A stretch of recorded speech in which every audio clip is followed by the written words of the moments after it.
यह कहानी है एक छोटे से गांव की, जहां पर एक नंदिनी नाम की गाय रहती थी। वह गाय सुंदर और शांत स्वभाव की थी। उस गाय के मालिक का नाम उमेश और मालकिन का नाम ज्योति था। ज्योति अपनी गाय से बहुत प्यार करती थी। अजी सुनते हो, अपनी नंदिनी को जंगल चराने के लिए नहीं ले जाओगे? बेचारी कब से भूख से कराह रही है। अरे हाँ भाग्यवान, थोड़ा रुक जाओ, बस मैं जाने ही वाला हूँ। तुम्हें तुम्हारी नंदिनी की बड़ी फिक्र है, लेकिन आज तक तुमने मेरे बारे में कभी भी नहीं सोचा। ना तो तुम्हें मेरी कोई फिक्र है। हाँ हाँ, तुम छोटे बच्चे हो जो तुम्हारी फिक्र करूं। तुम तो समझदार हो, लेकिन मेरी नंदिनी के तो ना दिमाग है और ना ही वह बोल सकती, इसीलिए फिक्र करना तो बनता है। हाँ बाबा ठीक है, मैं भी अपनी नंदिनी की फिक्र करता हूँ। चलो अब मैं जाता हूँ। इतना कहकर वो नंदिनी को घास चराने के लिए ले जाता है और नंदिनी मन लगाकर घास को चरती है और उमेश वहीं पर बैठा था। बेचारी नंदिनी को कितनी भूख लगी है। कम से कम जंगल ले आता हूँ तो पेट भर खा तो लेती है, वरना घर में रहेगी तो कहाँ तक दूध देगी। वैसे भी इसका पेट कितना बड़ा होता है। नंदिनी आराम से चारा खा रही थी और उमेश वहीं पर बैठा था। मौसम बहुत ही सुहाना था। कुछ देर बाद नंदिनी घास को फुल पेट चर लेती है और उमेश नंदिनी को घर ले आता है। लो भगवान, तुम्हारी नंदिनी को मैं जंगल से चरा कर ले आया। बेचारी बहुत ही भूखी थी। जब तक नंदिनी चर रही थी तब तक मैं पेड़ की छांव के नीचे बैठा था। और अपनी नंदिनी कितना प्यार करती है हमसे। हाँ, तो आपको कोई शक है क्या? मैं अपने नंदिनी से बहुत प्यार करती हूँ, जितना मैं आपसे नहीं करती। ज्योति के इतना कहते ही उमेश को ज्योति पर बहुत गुस्सा आता है। हाँ हाँ, मुझे तो पता था कि तुम मुझसे ज्यादा प्यार नहीं करती। वो दोनों भले ही पास पास होते हुए भी प्यार नहीं करते थे, लेकिन उनका प्यार सच्चा था।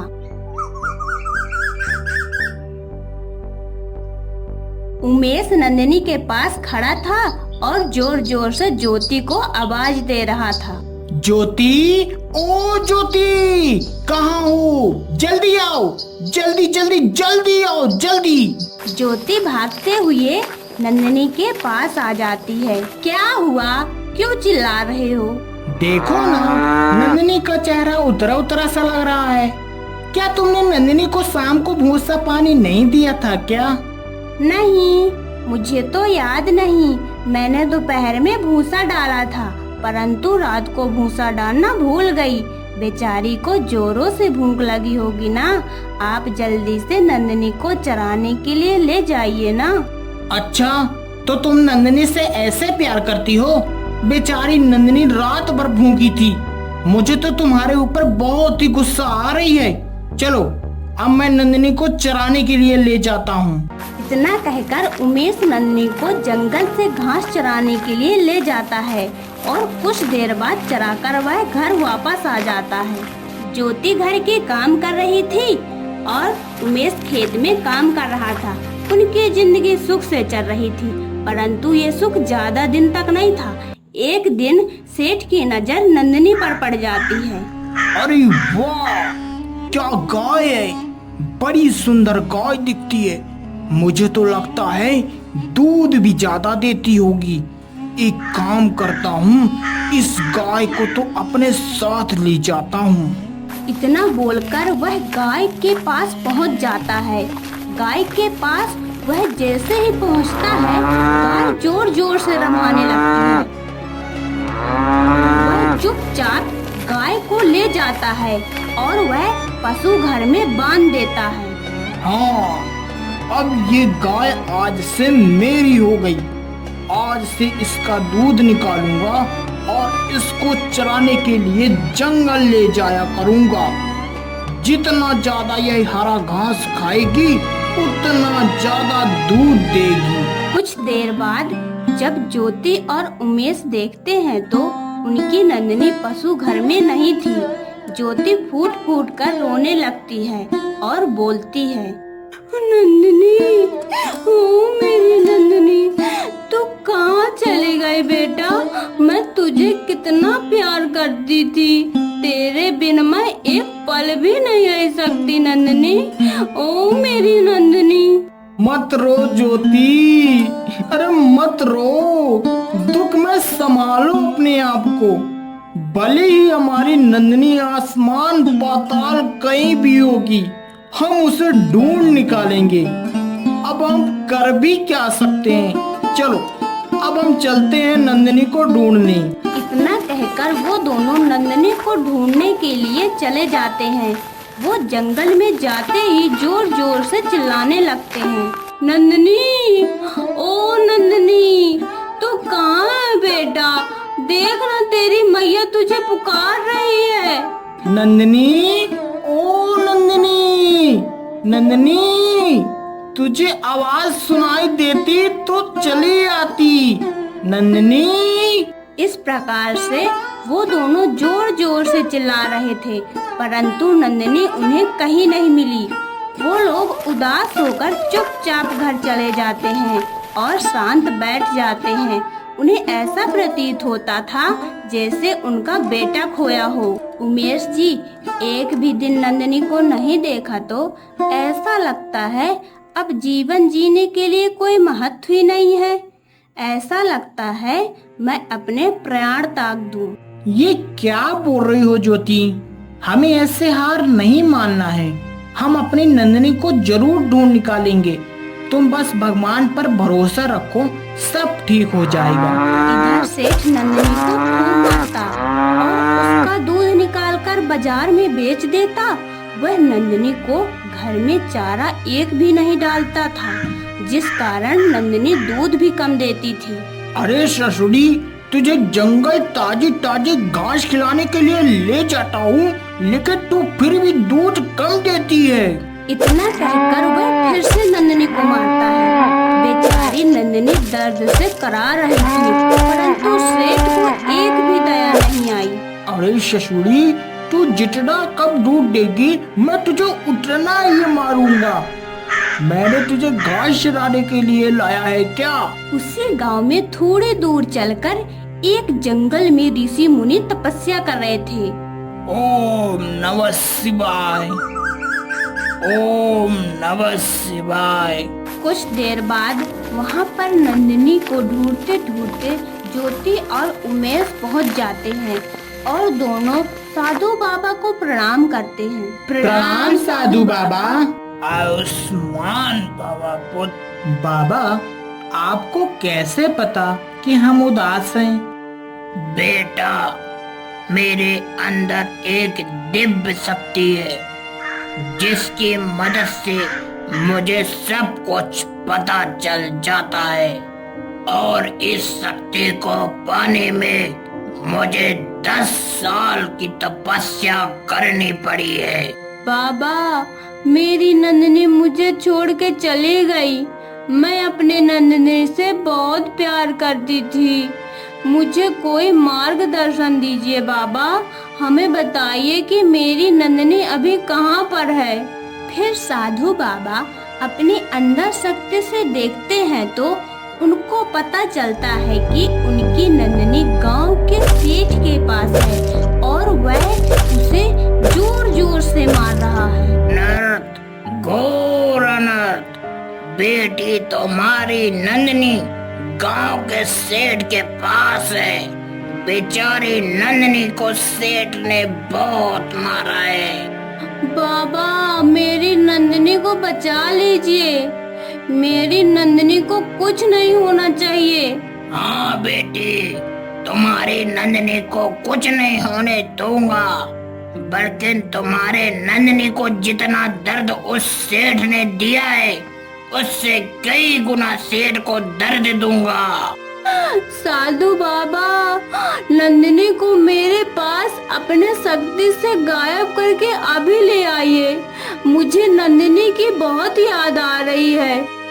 नहीं बेटी, ऐसा करना अभी ठीक नहीं होगा। अगर मैं नंदिनी को अभी तुम्हारे पास ला दूंगा तो नंदिनी का बदला कैसे पूरा होगा।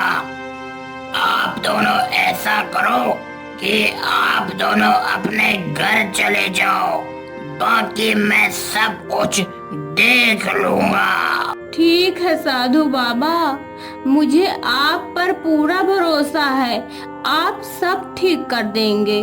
इतना कहकर ज्योति और उमेश घर की ओर चले जाते हैं और साधु बाबा फिर से तपस्या करने लगते हैं। ओम नमः शिवाय, ओम नमः शिवाय, ओम नमः शिवाय। ज्योति नंदिनी को याद करते हुए बैठी थी कि तभी वहीं पर उर्मिला आ जाती है। उर्मिला भी ज्योति की तरह नरम दिल और शांत स्वभाव की। क्या हुआ ज्योति बहन, आप इतना उदास क्यों हो? अरे बहन, बस ऐसा लगता है कि मैं कुएं में कूदकर अपनी जान दे दूं। ऐसा लगता है कि मेरा पूरा परिवार बिछड़ सा गया है। अब तो किसी से बात करने का मन भी नहीं करता। पर आखिर में हुआ क्या था, बताओ तो सही। अरे उर्मिला बहन, कुछ दिनों पहले मेरी नंदिनी को गांव का एक सेठ चुरा के ले गया और मैंने साधु बाबा से बात की है तो उन्होंने कहा है कि 2 से 3 दिनों में गाय वापस आ जाएगी। ये तो बहुत गलत हुआ आपके साथ। उस सेठ को तो इससे भी दुगनी सजा मिलनी चाहिए।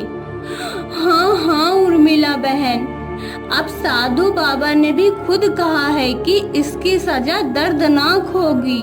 बाकी ज्योति बहन, मैं सब समझती हूँ। एक गाय का बिछड़ने का दर्द क्या होता है, तुम चिंता मत करो। नंदिनी तुम्हें सही सलामत मिल जाएगी। अच्छा, मैं चलती हूँ। इतना कहकर वह वहाँ से चली जाती है। अरे ससुरी, तुझे बहुत दिन हो गए, तूने दूध देना क्यों बंद कर दिया? आज तुझे खूब मारूंगा और फिर तुझे जंगल चराने ले जाऊंगा। इतना कहकर वह फिर से नंदिनी को मारने लगता है। बेचारी नंदिनी दर्द से कराह रही थी। फिर उसे जंगल चराने के लिए ले जाता है। सेठ पेड़ के पास बैठा था और वहीं पर नंदिनी घास खा रही थी। कुछ देर बाद सेठ की नींद लग जाती है और नंदिनी सेठ की तरफ देखती है और फिर वह भाग जाती है। भागते भागते उसी साधु बाबा के पास पहुंच जाती है जहां पर तपस्या कर रहे थे। साधु बाबा की आंखें तुरंत खुल जाती हैं और साधु बाबा सब जान जाते हैं कि नंदिनी है। अरे ये तो वही नंदिनी गाय है जो सेठ मार रहा था।